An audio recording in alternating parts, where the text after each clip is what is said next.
اور صبر کی تیسری قسم ہے کہ تقدیر کے وہ المناک فیصلے جو اللہ نے ہمارے مقدر میں لکھ دیے ان پہ صبر کرنا. ہمارے مقدر میں اللہ نے غربت لکھ دی ہے، صبر کرنا. ہمارے مقدر میں اللہ نے رنج و غم لکھے ہیں، صبر کرنا. ہمارے مقدر میں اللہ نے بیماریاں لکھی ہیں، صبر کرنا. تقدیر کے جو المناک فیصلے ہمارے حق میں لکھ دیے گئے ہیں ان پہ صبر کرنا.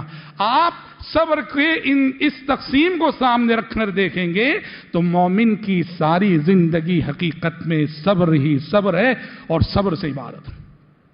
قرآن مجید نے پیارے نبی صلی اللہ علیہ وسلم کو جب نبی بنایا، اللہ نے آغاز نبوت ہی میں پیارے نبی سے کہہ دیا، اے پیغمبر یاد رکھیے یہ اب آپ کی زندگی یہ صبر کا سفر ہے. یہاں سے آپ کو بڑا صبر کرنا پڑے گا، یہاں سے آپ کو بہت برداشت کرنا پڑے گا. اب آپ کی زندگی میں آپ کے صبر کا امتحان لینے والے مرحلے آئیں گے. چنانچہ اقرأ باسم ربک الذی خلق کی جو پہلی وحی آئی، اس وحی کے بعد جو ابتدائی سورتیں نازل ہوئیں اس میں سورۃ المزمل اور سورۃ المدثر ہے، بالکل آغاز میں نازل ہونے والی.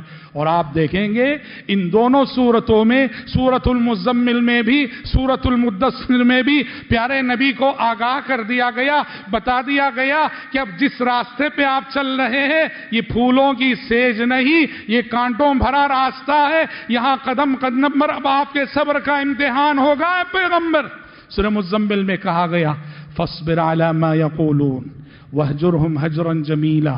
اے پیغمبر اب آپ کو بہت کچھ سننا پڑے گا، بڑے تانے سننے پڑیں گے لوگوں کے، بڑے تبصرے سننے پڑیں گے لوگوں کے، بڑے الزامات سننے پڑیں گے لوگوں کے، بہت تکلیف دینے والی باتیں سننی پڑیں گی تمہیں. بس صبر کیجئے. وَاهْجُرْهُمْ هَجْرًا جَمِيلًا، اور انہیں اچھی طرح چھوڑ دیجئے، نظر انداز کر دیجئے. سورۃ المدثر میں کہا گیا یا ایھا المدثر قم فانذر قم فانذر وربک فکبر وَلِرَبِّكَ فَاصْبِرْ.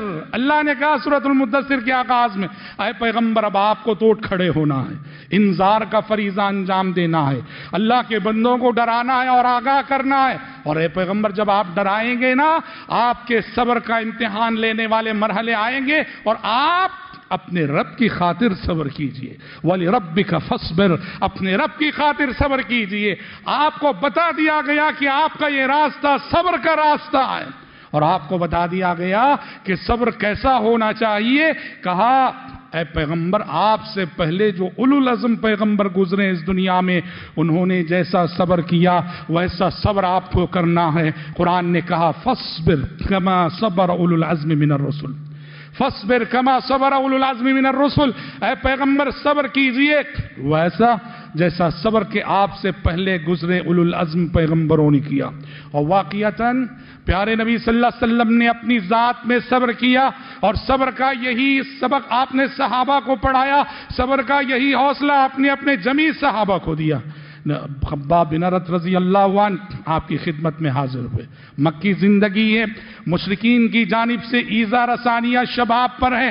مسلمانوں کے لیے ہر نیا سورج نئے امتحان کو لے کے طلوع ہو رہا ہے. مسلمان مکے کی گلی گلی میں مشق ستم بنے ہوئے ہیں، ہر جگہ مسلمانوں کو زخم دیے جا رہے ہیں. حضرت خباب پیارے نبی کی خدمت میں حاضر ہوئے. آپ خانہ کعبہ کے سائے میں آپ صلی اللہ علیہ وسلم لیٹے ہوئے تھے. خباب رضی اللہ عنہ آئے اور کہنے لگے شکایت کرتے ہوئے، یا رسول اللہ الا تستنصر لنا الا تدعو لنا. اے اللہ کے نبی آپ مدد نہیں مانگیں کہ اللہ سے، دعا نہیں کریں گے کہ اللہ سے؟ اللہ کی مدد آخر کب آئے گی؟ مشرکین کے ظلم کی حد ہو گئی ہے، ان کے ستم کی انتہا ہو گئی ہے.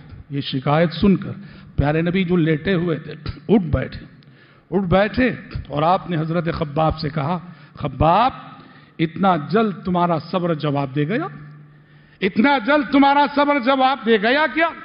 حالانکہ ابھی تم پر وہ حالات نہیں آئے جو حالات کے تم سے پہلے گزرے اہل ایمان پہ آ چکے کہ ان میں سے کسی کو آرے سے چیر کر ویسے ہی دو ٹکڑے کر دیا جاتا تھا جیسے لکڑی چیری جاتی ہے، اور ان میں سے کسی کو لوہے کی کنگھیوں سے ان کے جسم کا گوشت ادھیڑ دیا جاتا تھا، تب بھی وہ ایمان کا راستہ نہ چھوڑتے۔ خباب ابھی اتنی مشکل حالات، اتنے مشکل ایام تو تم پر ابھی نہیں آئے اور اتنا جلد تمہارا صبر جواب دے گیا۔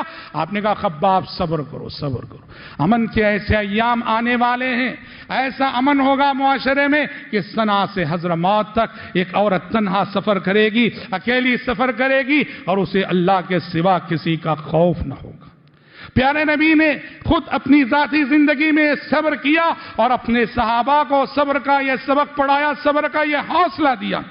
حضرات یاد رکھیے صبر کیا کرتا ہے، زندگی کی ناکامیوں کو کامیابی میں بدلتا صبر ہے، زندگی کی ناکامیوں کو کامیابی میں بدلتا صبر ہے، زندگی کی مشکلات کو آسانیوں میں بدلتا صبر ہے، زندگی کی ناممکنات کو ممکنات میں بدلنے والا صبر ہے، زندگی کی ہر مایوسی کو خوشی میں بدلنے والا صبر ہے۔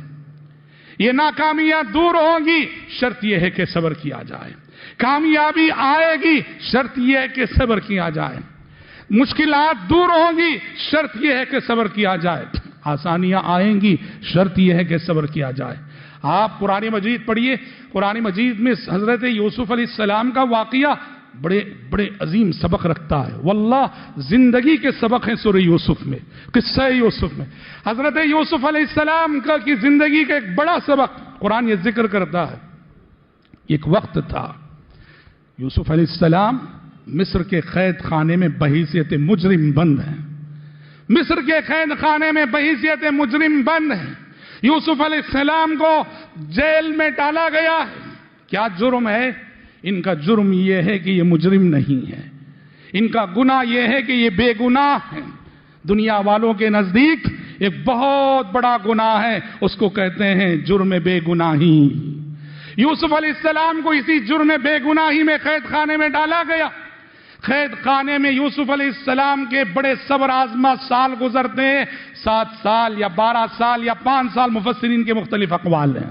یوسف علیہ السلام کی قیمتی زندگی کے کئی سال قید خانے میں گزرتے ہیں، اور آپ نے دیکھا زیادہ دن نہیں گزرتے، زیادہ سال نہیں گزرتے، یہی یوسف علیہ السلام جس مصر کے قید خانے میں بحیثیت ملزم انہیں بند کیا گیا تھا، زیادہ دن نہیں گزرتے کہ اسی مصر کے تخت و تاج کے مالک بن جاتے ہیں، اسی مصر کے بادشاہ بن جاتے ہیں، اسی مصر کی کرسی ان کے پاس آ جاتی ہے، اسی مصر کا اقتدار ان کے پاس آتا ہے۔ ایک طرف دیکھو کہ مصر کے قید خانے میں بند ہے، اور پھر دیکھو ان کا مستقبل کہ اسی مصر پہ حکومت کر رہے ہیں یوسف علیہ السلام۔ یہ کیسے ممکن ہوا؟ کیوں ممکن ہوا؟ قرآن مجید نے خود یوسف علیہ السلام کی زبانی اس کو 2 صفات کے حوالے سے کہا کہ قید خانے سے نکال کر مصر کے تخت و تاج تک پہنچانے والا راستہ کون سا تھا؟ یوسف علیہ السلام نے اپنے بھائیوں سے مخاطب ہو کے کہا اِنَّهُ مَن يَتَّقِ وَيَصْبِرْ اِنَّهُ مَن يَتَّقِ وَيَصْبِرْ فَإِنَّ اللَّهَ لَا يُضِيعُ أَجْرَ الْمُحْسِنِينَ۔ جس کی زندگی میں 2 صفتیں ہوں گی، جو زندگی کی مشکلات میں 2 صفتوں کو لے کے چلے گا، ایک صفت ہے تقوی اور ایک صفت ہے صبر۔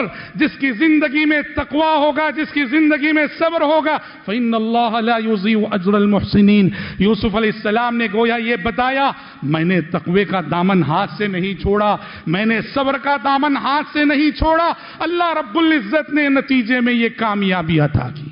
زندگی کی ناکامیوں کو کامیابی میں بدلنے والی چیز حضرات صبر ہے۔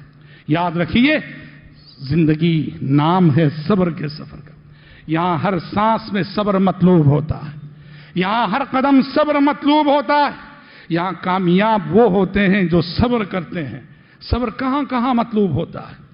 تعلقات میں صبر مطلوب ہے، اور شریعت کہتی ہے تعلقات کو وہی شخص نبھا سکتا ہے جس کے اندر صبر ہو، جس کے اندر صبر نہ ہو تعلقات کو نبھا نہیں سکتا۔ پیارے نبی نے فرمایا المؤمن الذي يخالط الناس وَيَصْبِرُ عَلَىٰ أَذَاهُمْ خَيْرٌ مِّنَ الْمُؤْمِنِ الَّذِي لَا يُخَالِطُ النَّاسَ وَلَا يَصْبِرُ عَلَىٰ أَذَاهُمْ۔ آپ نے فرمایا وہ مومن جو لوگوں کے ساتھ اٹھتا بیٹھتا ہو، لوگوں سے ملتا جلتا ہو، لوگوں سے ملنے والی تکلیفوں پہ صبر کرتا ہو، وہ بہتر ہے اس مومن سے جو نہ لوگوں سے تعلقات رکھتا ہے نہ ہی ان کی جانب سے ملنے والی اذیتوں پہ تکلیف رکھتا ہے۔ زندگی میں تعلقات کو نبھانے کے لیے صبر کی ضرورت ہے۔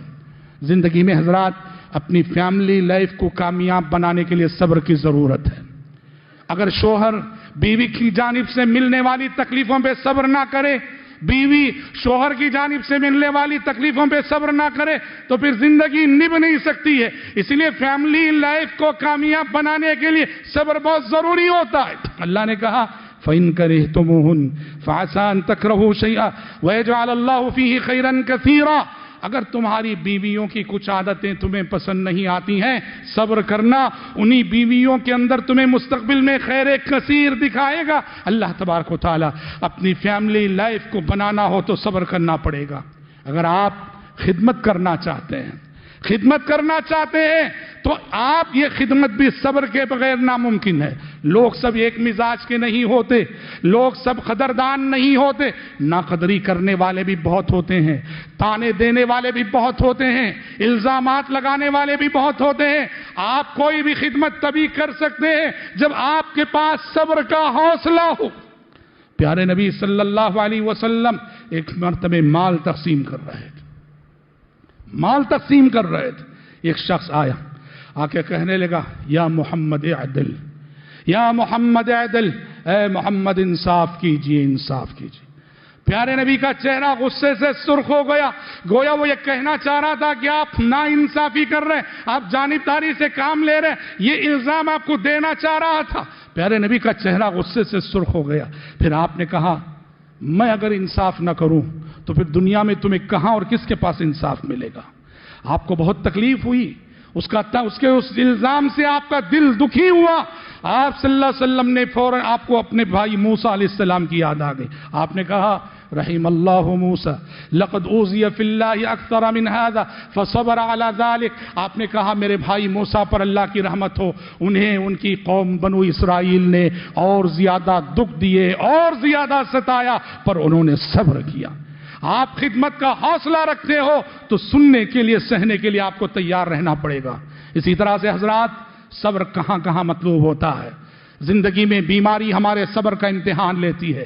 بیماری کا مرحلہ، امراض کا مرحلہ، یہ ہمارے صبر کا بڑا امتحان لیتا ہے۔ بیماری کی ایام میں صبر بہت ضروری ہوتا ہے۔ صبر ہوگا انسان بڑی سی بڑی بیماری کو بھی جھیل لے گا۔ صحابی آئیں، آ کے کہا یا رسول اللہ انی امرأۃ اسرع، کہا اللہ کے نبی میرے ساتھ ایک مسئلہ ہے کہ میں رہتے رہتے بے ہوش ہو کے گر پڑتی ہوں، اچانک بے ہوش ہو جاتی ہوں، پچھاڑی جاتی ہوں، دعا کیجئے کہ اللہ شفا دے دے۔ پیارے نبی صلی اللہ علیہ وسلم نے کہا دیکھو دو چوائس تمہیں دیتا ہوں، دو باتوں میں اختیار دیتا ہوں۔ پہلا اختیار یہ ہے، یہ جو بیماری ہے، یہ جو تکلیف ہے، بعض روایتوں سے پتہ چلتا ہے کہ اس صحابیہ پر جن وارد ہوتا تھا اور اس لیے وہ بے ہوش ہو کے گر پڑتی تھی۔ بہرحال وہ بیماری ہو کہ جن وارد ہونے سے بے ہوش ہو کے گر پڑتی تھی۔ کہا دعا کیجئے کہ اللہ شفا دے دے۔ پیارے نبی نے کہا دو چوائس ہیں، دو باتوں میں اختیار دیتا ہوں۔ پہلا اختیار یہ ہے کہ شفا کی دعا نہیں کروں گا، اس تکلیف پہ صبر کر لو، اس صبر کے بدلے جنت کی گارنٹی میں دیتا ہوں۔ دوسرا چوائس یہ ہے اگر تم چاہو گی تو شفا کی دعا کر دوں گا، شفا مل جائے گی تمہیں۔ صحابیہ نے کہا اے اللہ کے نبی اگر آپ کی زبانی جنت کی گارنٹی مجھے مل رہی ہے تو پھر شفا نہیں چاہیے، میں اس تکلیف پہ صبر کر لوں گی۔ امت کے مریضوں کو، امت کے بیماروں کو کتنا بڑا پیغام ہے اس حدیث کے اندر۔ یہ حدیث مریضوں اور بیماروں کو صبر کا کتنا حوصلہ دیتی ہے۔ مرض اور بیماری کے موقع پہ صبر کی ضرورت ہوتی۔ ہمارے گھروں میں حادثات ہو جاتے ہیں، ہمارے اعزاء و اقارب اچانک انتقال کر جاتے ہیں، اچانک موت کے حادثات ہوتے ہیں، یہ صبر کرنے کا بڑا موقع ہوتا ہے میرے بھائی۔ پیارے نبی کا گزر ایک خاتون صحابیہ پر سے ہوا۔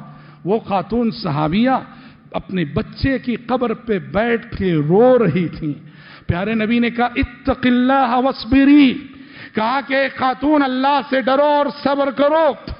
خاتون کو نہیں معلوم تھا کہ یہ شخصیت پیارے نبی کی ہے۔ وہ خاتون نے کہا تکلیف مجھے ہوئی ہے آپ کو نہیں۔ اس خاتون نے کہا تکلیف مجھے پہنچی ہے آپ کو نہیں، کیونکہ نہیں معلوم تھا کہ وہ پیارے نبی ہیں۔ وہ تو غم سے نڈھال تھی۔ لوگوں نے بعد میں بتایا جانتی ہو تمہیں جس شخصیت نے نصیحت کی اور جس شخصیت کو تم نے ایسا جواب دیا وہ پیارے نبی صلی اللہ علیہ وسلم کی شخصیت تھی۔ بہت پریشان ہوئی، سیدھے آپ صلی اللہ علیہ وسلم کے گھر تشریف لے گئیں اور آپ صلی اللہ علیہ وسلم سے معذرت چاہی کہ میں نے آپ کو جانا نہیں پہچانا نہیں، اس لیے میں نے ایسا جواب دے دیا، معاف کیجئے۔ آپ نے صحابیہ کی عذر کو قبول کرتے ہوئے انہیں نصیحت کرتے ہوئے کہا انما الصبر عند الصدمۃ الاولی، کہا کہ دیکھو مائی، مصیبت جب نئی نئی ہوتی ہے تب صبر کرنا ہی اصل صبر ہوتا ہے۔ مصیبت جب تازہ تازہ ہوتی ہے تب صبر کرنا ہی اصل صبر ہوتا ہے۔ وقت تو مرہم بن ہی جاتا ہے اور بعد میں دھیرے دھیرے صبر آ ہی جاتا ہے۔ اصل صبر یہ ہے کہ مصیبت جب نئی نئی ہو، تازہ ہو، اس وقت صبر کرنا ہی اصل صبر ہے۔